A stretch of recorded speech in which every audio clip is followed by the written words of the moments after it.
زیادہ تر وہ لوگ موت سے ڈرتے ہیں جن کے پاس سہولیات زیادہ ہیں، زندگی آسودہ ہے، جنہوں نے بہت ساری آسانیاں اپنے ڈرائنگ روم میں جمع کر لی ہیں، بہت اپنے ماحول کو انہوں نے آرام دہ کر لیا ہے، وہ موت سے بہت زیادہ خوف کھاتے ہیں، وہ ڈرتے ہیں۔ موت کا ڈر انسان کو بزدل بنا دیتا ہے۔ ایک دفعہ بھی زندگی میں کلمہ حق نہیں کہہ سکتا بندہ، وہ کچھ لمحوں کے لیے بھی احقاق حق کے لیے کھڑا نہیں ہو پاتا۔ موت کا خوف لوگوں کو رات کی نیند ان کی لے جاتا ہے۔ موت کا ڈر وہ اس طرح سے انسان کے گرد شور کرتا ہے جیسے کوئی سانپ پھنکار رہا ہو۔ موت جن لوگوں کے قریب آ جاتی ہے وہ بزدل ہو جاتے ہیں۔ وہ صرف سانپوں سے نہیں ڈرتے، رسیوں سے بھی ڈرتے پھرتے۔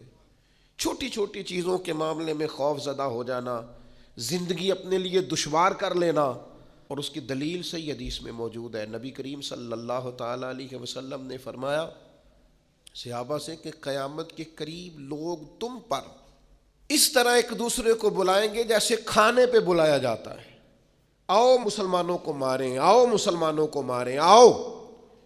لوگ دعوت دیں گے مسلمانوں کے قتل عام پر۔ تو چونکہ صحابہ جذبہ جہاد سے معمور لوگ تھے، ان کے اندر تو ہر وقت ولولہ رہتا تھا، وہ تو شہادت کی آرزوئے لیے کبھی بدر میں، کبھی احد میں، کبھی خندق میں، کبھی حنین میں، ہر جگہ وہ تیار بیٹھے رہتے تھے۔ تو عرض کی یا رسول اللہ ایسے کیسے ہو جائے گا؟ کیا ہم لوگ تھوڑے ہو جائیں گے؟ مسلمان محدود ہوں گے؟ فرمایا تم تو بڑی تعداد میں ہوگے، مسلمانوں کی کثرت ہوگی، 56 کے قریب اسلامی ممالک۔ تو یا رسول اللہ پھر کافر ہم پر کیسے لوگوں کو بلائیں گے؟ تو فرمایا تمہیں وہن ہو جائے گا، کمزوری آ جائے گی۔ یا رسول اللہ وہ کیسے آتی ہے؟ فرمایا جب دنیا سے پیار ہو جائے اور موت کو بندہ ناپسند کرنے لگے، اسے موت سے کراہت آئے، وہ ڈرے کہیں مر نہ جاؤں، کہیں موت نہ آ جائے۔ جو ڈر کر مریں گے مر وہ بھی جائیں گے، اور جو مولا علی شیر خدا کی طرح میدان میں تلوار لگنے پر کہیں گے شہادت کے وقت کہ فزت برب الکعبہ، لو بھی کعبے کے رب کی قسم علی کامیاب ہو گیا ہے، تو چلے تو وہ بھی جائیں گے، رخصت تو وہ بھی ہو جائیں گے۔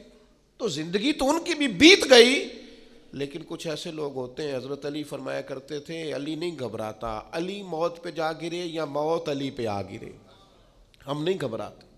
یہ بس یہ آنی تو ہے، یہ گھر میں بھی آئے گی، بستر پہ بھی آئے گی، ہاسپٹل میں بھی آئے گی۔ تو کیا شان ہے کہ حسین ابن علی کا سر کٹ بھی گیا ہے پھر بھی سب سے اونچا ہی نظر آتا ہے۔